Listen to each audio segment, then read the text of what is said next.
पवार खूप नाही, फक्त 2 पावलं मागं सरकले. खेळ अजूनही पवारांच्याच हातात आहे. कालच्या हालचाली वारं फिरवणाऱ्या ठरतील. पटेल, तटकरे आणि भुजबळ यांचे मुंगेरी लालके हसीन सपने आता सपनेच राहतात की काय, अशा घडामोडी राज्याच्या राजकारणामध्ये सुरू आहेत. ज्या पद्धतीने पार्थ पवार आणि शरद पवार यांच्यात भेटी वाढल्यात ते बघता या तिघांच्या राजकीय भवितव्यासाठी हे काही बरं नसल्याची चर्चा आता सुरू झाली आहे. उपमुख्यमंत्री अजित पवार यांच्या 28 जानेवारीला झालेल्या अपघाती निधनानंतर महाराष्ट्राच्या राजकारणात भावनिक आणि राजकीय दोन्ही पातळ्यांवर मोठमोठ्या घडामोडी घडतात. या कठीण काळात पवार कुटुंब पुन्हा एकदा एकत्र येताना दिसत असून पार्थ पवार आणि ज्येष्ठ नेते शरद पवार यांच्यातील वाढत्या भेटींनी सर्वांचं लक्ष वेधून घेतलंय. एकीकडे अजित पवारांच्या राष्ट्रवादीतील पटेल, तटकरे, भुजबळ यांच्यासारखे नेते विलिनीकरणाच्या विरोधात भूमिका घेत असताना तिकडे पार्थ पवार आणि शरद पवार यांच्या वाढत्या भेटीगाठी, दोघांमधील बॉन्डिंग बघता यामुळे पवार कुटुंबीय एकत्र येतीलच यात कुठलीच अडचण नसताना पटेल, तटकरे, भुजबळ यांसारखे नेते चहापेक्षा किटली गरमची भूमिका का घेत आहेत? या नेत्यांचे केवळ हातच नाही तर ते पूर्णच भाजपच्या दगडाखाली दाबले गेल्याचं चित्र यातून स्पष्ट होताना दिसतंय. तुम्हाला आठवत असेल तर सुनेत्रा पवार उपमुख्यमंत्री पदाची शपथ घेणार असल्याचा प्रश्न पत्रकारांनी शरद पवार यांना विचारला होता. त्याबद्दल आपल्याला काहीही माहीत नसल्याचं पवार यांनी सांगितलं होतं. शरद पवारांचं हे स्टेटमेंट येताच पार्थ पवारांनी आपली गाडी गोविंद बागे शरद पवारांच्या घरी वळवत आईच्या शपथविधीला न जाता शरद पवारांची भेट घेतली होती. यावेळी सुप्रिया सुळेंशी चर्चा करतानाचा व्हिडिओ देखील प्रसार माध्यमांनी दाखवला होता. एकीकडे पार्थ पवार यांच्या भेटीगाठी वाढत असताना तिकडे विलिनीकरणाच्या चर्चा देखील काही कमी झालेल्या नाहीत.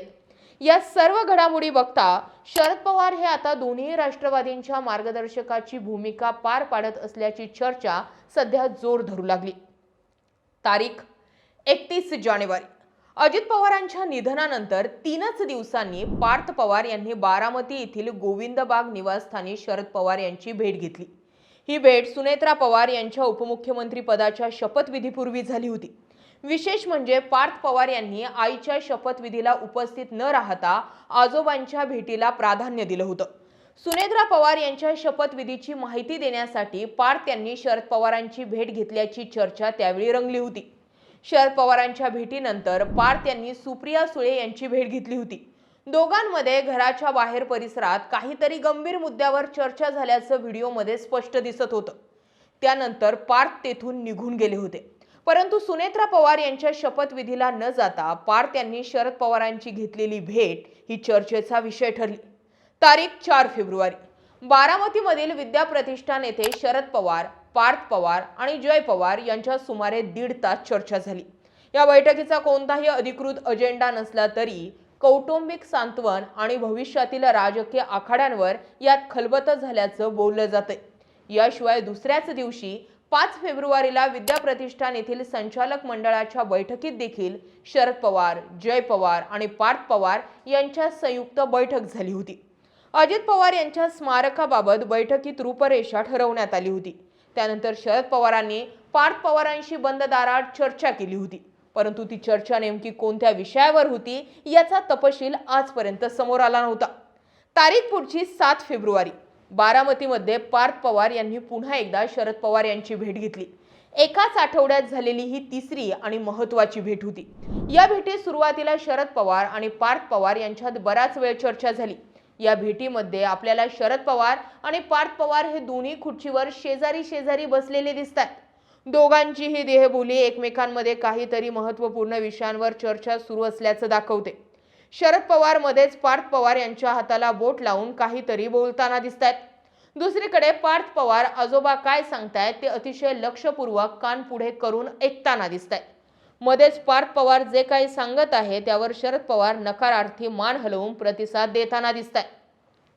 दोघांमधील संवाद हा काहीतरी महत्त्वपूर्ण विषयावर सुरू असल्याचं स्पष्ट मत दिसतंय. दोघांमधील चर्चा सुरू असताना शरद पवारांनी रोहित पवारांना बोलावल्याचं दिसतंय. यावेळी रोहित पवार हे आजोबांचे मार्गदर्शन ऐकण्यासाठी त्यांच्या समोर गुडघे टेकून बसल्याचं पाहायला मिळालं. काही वेळ गुडघ्यावर बसून ऐकल्यानंतर रोहित पवार, पार्थ पवार आणि शरद पवार यांच्यामध्ये बसूनच चर्चा करताना दिसून येतात. ही भेट प्रामुख्यानं कौटुंबिक असल्याचं रोहित पवार यांनी सांगितलं असलं तरी सुद्धा सूत्रांच्या माहितीनुसार विद्याप्रतिष्ठानच्या रिक्त असलेल्या विश्वस्त पदावर पार्थ पवार यांची नियुक्ती करण्याबाबत यावेळी गांभीर्यानं चर्चा झाली असल्याचं समोर येतंय. याशिवाय रोहित पवार यांनी दिलेल्या माहितीनुसार बारामतीमधील सहयोग या अजित पवारांच्या निवासस्थानीही पवार कुटुंबियांची एक संयुक्त भेट झाली होती. यावेळी संपूर्ण पवार कुटुंब या शरद पवार, सुप्रिया सुळे, पार्थ पवार, रोहित पवार आणि इतर सदस्य एकत्र आले होते. सांत्वनासाठी आलेल्या लोकांच्या भेटी घेत होते. संपूर्ण पवार कुटुंबियांमध्ये सध्या वाढत असलेल्या भेटी म्हणजे पवार कुटुंब एकत्र येण्याच्या दिशेने मोठे पाऊल मानले जात आहे. कौटुंबिक दृष्ट्या हे कुटुंब एकत्र असले तरी लवकरच राजकीय दृष्ट्या देखील ते एकत्र येणार असल्याच्या जोरदार चर्चा सुरू झाल्यात. या भेटींमुळे राष्ट्रवादी काँग्रेसच्या दोन्ही गटांच्या विलीनीकरणाची चर्चा अधिक गडद झाली असून शरद पवारांनी सांगितल्याप्रमाणे अजित पवार 12 फेब्रुवारीला एकत्रीकरणाची घोषणा करणार होते. आता देखील दादांची इच्छा म्हणून त्याच तारखेला ही घोषणा होणार का असा प्रश्न या निमित्तानं सुटतोय. दुसरीकडे पटेल, तटकरे, भुजबळांसारखी मंडळी विलीनीकरण होऊ नये म्हणून देव पाण्यात ठेवू नयेत, परंतु पवार कुटुंबियांच्या वाढत्या जवळीकतेने त्यांच्या पोटात गोळा आलाय. भाजप सोबत राहूनच आपलं राजकीय अस्तित्व शाबूत राहू शकतं हे या मंडळींना चांगलंच माहिती आहे. भुजबळ यांनी तर एकत्र येण्याचा निर्णय भाजपशी बोलूनच घ्यावा लागेल इतकी हतबलता दाखवली. तसं पाहिलं तर महायुतीत अजित पवारांची राष्ट्रवादी हा स्वतंत्र पक्ष आहे. त्या पक्षानं काय निर्णय घ्यावा हा त्यांचा अधिकार असताना पटेल, तटकरे, भुजबळ यांनी आपल्या पक्षाची सूत्र भाजपच्या हाती सोपवली की काय असा प्रश्न यातून निर्माण झाला. राष्ट्रवादीच्या एकत्रीकरणाचा निर्णय भाजप घेणार असा सरळ अर्थ भुजबळांच्या स्टेटमेंटमधून निघतोय. त्यामुळे ही सर्व राजकीय खेळी सुनेत्रा पवार आणि पार्थ पवार यांना समजून घेत पक्षात कोणाला किती महत्त्व द्यावं याचा निर्णय घ्यावाच लागणार आहे. थोडक्यात काय, विलीनीकरणाच्या मुद्द्यावरती 12 जानेवारीला विलीनीकरणाची घोषणा होणार होती इतकंच काय ते मला माहिती असं शरद पवारांनी अजित पवारांच्या निधनाच्या दिवशीच सांगितल्यामुळे अनेक घडामोडी वेगवेगळ्या अँगलने गेले. त्यानंतर पवार शांत आहेत. तटकरे, पटेल, भुजबळ, मुंडे यांच्यासारख्या नेत्यांनी फ्रंट लेव्हलवरती आपली भूमिका बजावली आणि पवार म्हणजे सुनेत्रा पवारांचा उपमुख्यमंत्री पदाचा शपथविधी करून 2 पवार कुटुंबियांमध्ये फूट पाडली. पण आता तासनतास पार्थ पवार किंवा सुनेत्रा पवार यांची सगळ्यांची शरद पवारांसोबत होणाऱ्या भेटीगाठी सांगतायत पवार फक्त 2 पावलं मागे आलेत, पण हातातला खेळ अजूनही पवारांच्याच हातात आहे. या सगळ्या घडामोडींकडे तुम्ही कसं पाहता? कमेंट सेक्शनमध्ये जरूर व्यक्त व्हा. अशाच माहितीपूर्ण व्हिडिओसाठी आपल्या चॅनल आवर्जून सबस्क्राईब करा. जय महाराष्ट्र.